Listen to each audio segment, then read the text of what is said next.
Mesdames, Mesdemoiselles, Messieurs, bonjour. Bienvenue sur ma chaîne YouTube. Alors aujourd'hui, nous allons étudier la créature mythologique Anzu, connue aussi sous le nom oiseau tonnerre. Anzu est la traduction akkadienne du nom sumérien Imdugud. Imdugud peut se traduire par lourde pluie d'orage ou nuage épais. La créature est donc devenue par définition une pluie d'orage, un oiseau tonnerre. Il y a plusieurs façons d'écrire son nom. Je vous propose ici les 3 versions les plus courantes. La première est la plus ancienne, daterait de 2500 avant notre ère. La seconde et la dernière sont datées quant à elles de la période paléo-babylonienne.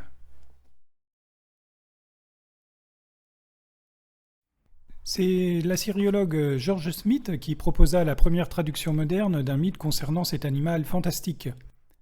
Il nomma ce poème The Sin of a God Zu et le publia en 1876 dans son ouvrage intitulé The Chaldean Account of Genesis. L'identité du monstre en tant que Anzu plutôt que le dieu Zu a progressivement été acceptée au cours des années 60 et 70, lorsqu'il est devenu clair que le premier signe cunéiforme du nom devait être la syllabe An et non le déterminatif divin.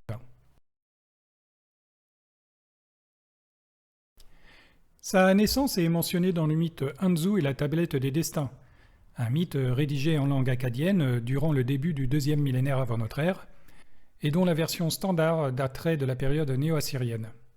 Pour l'intégralité de ce texte, je vous invite à lire mon livre Ninurta, portrait d'un dieu mésopotamien. L'auteur nous informe que l'aigle serait né sur le mont Hihi. La terre l'aurait conçu au sein même de cette montagne, probablement aidé par les Anunnaki. Il semblerait que l'eau fût un élément supplémentaire dans sa réalisation. Cependant, certains textes considèrent la déesse Siris comme étant sa mère. Alors ici vous avez un relief en alliage de cuivre sur bitume datant de la période des dynasties archaïques. Donc nous sommes aux alentours de 2600 à 2350. Et nous pouvons y voir Imdugud agrippant les hanches de 2 cerfs. Cette plaque a été trouvée à la base du temple de la déesse Ninursag à Tel al-Ubaid. Anzu est représenté généralement comme un aigle à tête de lion. Toujours dans le poème Anzu et la tablette des destins, cette entité est décrite comme ayant un bec en dents de scie.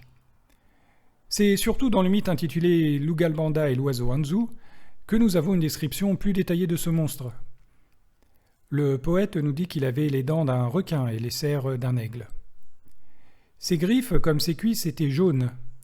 Son dos était comme une tablette tout inscrite. Nous comprenons que le dessin réalisé par les plumes du dos de l'oiseau est comparé à l'apparence d'une tablette portant une écriture cunéiforme. Son envergure est comparée à un filet à oiseau dans le ciel. Quant à ses côtes, elles étaient multicolores comme le dieu serpent en ira. Enfin, son intérieur éloigné, probablement une métaphore pour désigner un long ventre, était comme un verger vert. Le poète nous informe qu'Anzu pouvait tenir un taureau vivant dans ses serres ou porter un taureau mort sur ses épaules. Cela sous-entend que cet oiseau fantastique était d'une taille gigantesque.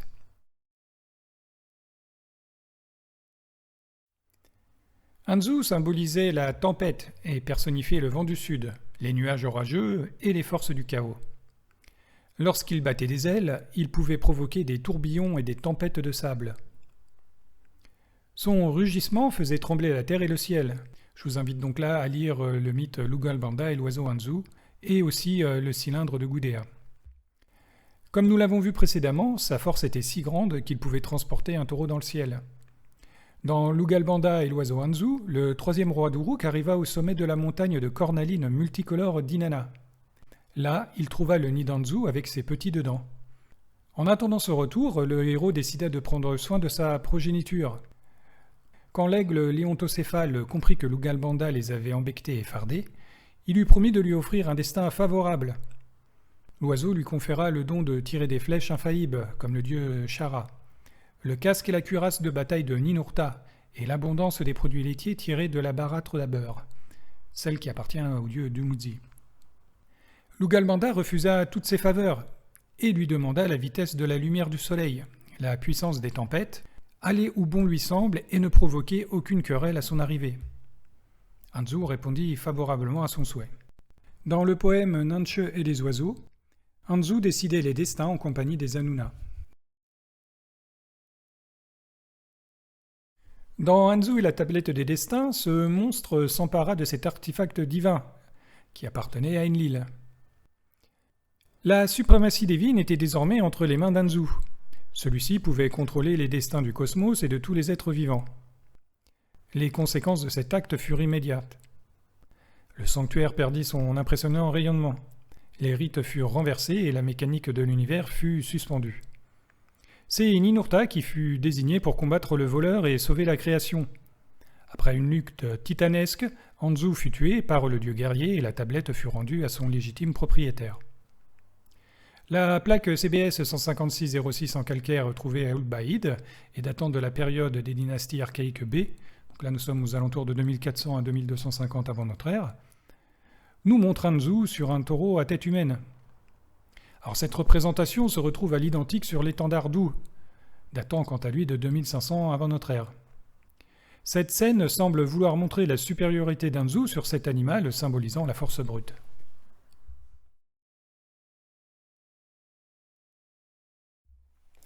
C'est dans le mythe Lugalbanda et l'oiseau Anzu que nous apprenons que son nid se trouvait dans le splendide arbre Aigle d'Enki, au sommet de la montagne de la cornaline multicolore de la déesse Inanna.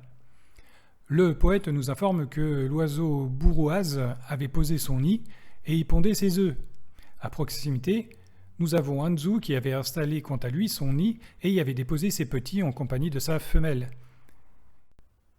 Dans le poème Gilgamesh, Enkidu et les Enfers, l'arbre Aloub aurait été déraciné par la tempête qui accompagnait le dieu Enki dans son voyage vers les Enfers. Alors qu'elle se promenait sur les rives de l'Euphrate, Inanna le récupéra et le planta dans la ville d'Uruk, selon les ordres d'An et Enlil. Plusieurs années passèrent et l'Aloub connut une croissance exagérée. Il devint si grand que l'on ne pouvait plus fondre son écorce.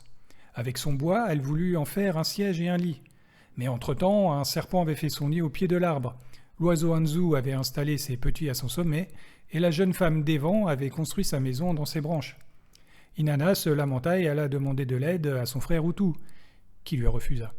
Le lendemain, elle fit de même avec Gilgamesh, qui lui accepta de lui porter secours. Il s'arma de son immense hache et abattit le serpent. Puis il mit en fuite l'oiseau Anzu et la jeune femme des vents qui se réfugièrent tous deux dans des lieux désolés. Dans le récit Anzu et la tablette des destins, c'est le dieu Ea, ou alors Enki en sumérien, qui proposa les services de l'aigle à Enlil. Le roi des Anuna accepta Anzu à son service comme gardien de la cella de son sanctuaire, probablement le temple Ekur dans la ville de Nippur. Puis, après avoir volé la tablette des destins à son maître, Anzu alla se réfugier dans sa montagne.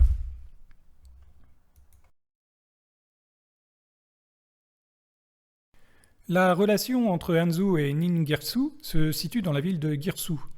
En effet, le nom de ce dieu se traduit par Seigneur de Girsu. C'était une divinité de l'agriculture puis de la guerre dans le panthéon de Lagash. Le culte de cette divinité fut important dans la période des dynasties archaïques jusqu'à la première dynastie babylonienne.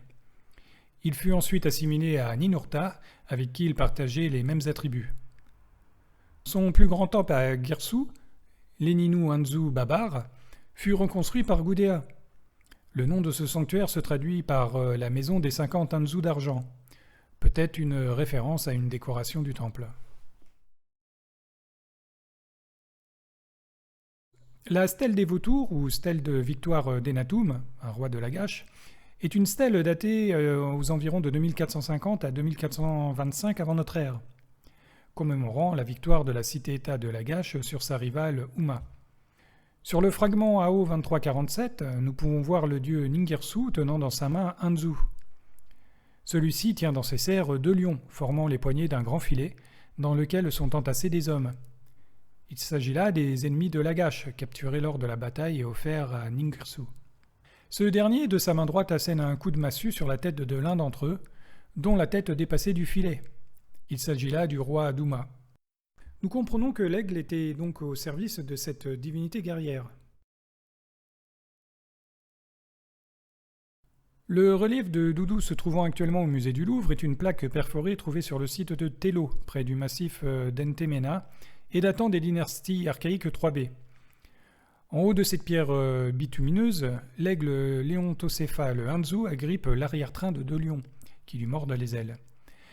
Cette plaque était accrochée par un clou sur un mur du sanctuaire de Ningirsu. On peut y lire « Pour Ningirsu de Leninu, Doudou, l'administrateur du temple de Ningirsu, l'a fait ramener, donc la plaque, depuis Urua, vers une cheville de la poutre. Il l'a fabriquée pour lui. Doudou, le principal administrateur du temple de Ningirsu. » Donc là, je vous renvoie à la translittération du site CDILI avec le code P431-145. Alors ici aussi, le texte de cette plaque confirme bien le lien étroit entre Anzu et cette divinité de Girsu.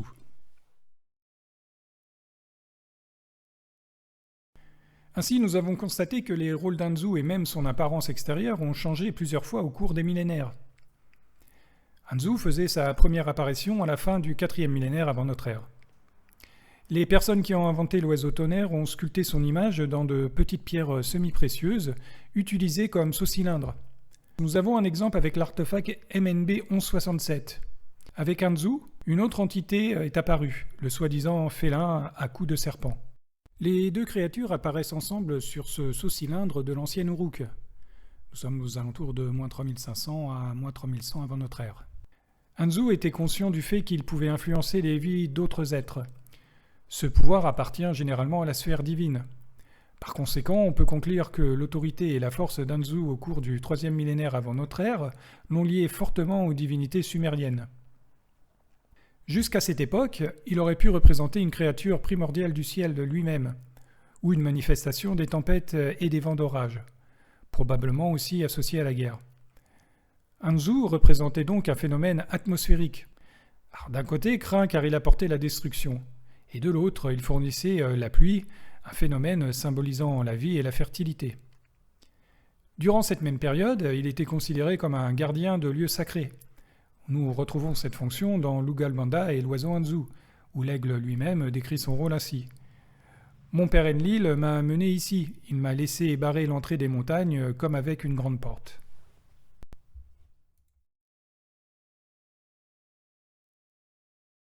Dans l'ancienne période babylonienne, donc là nous sommes aux alentours de 1890 à 1595 avant notre ère, l'aigle semble avoir perdu le pouvoir de manipuler les destins, et il s'apparente plus à un démon qu'à une entité bienfaisante.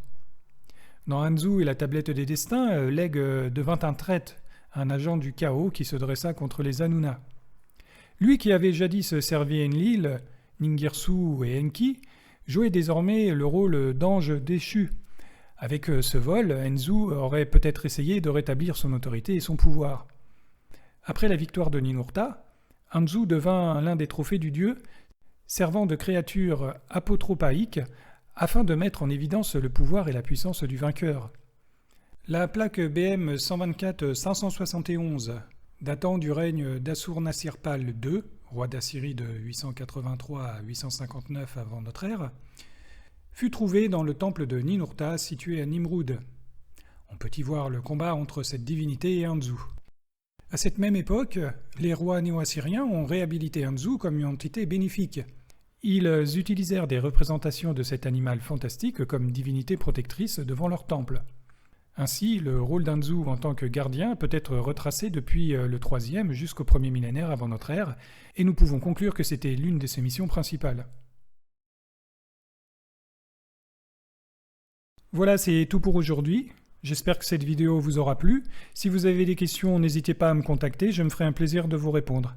Encore merci et à la prochaine.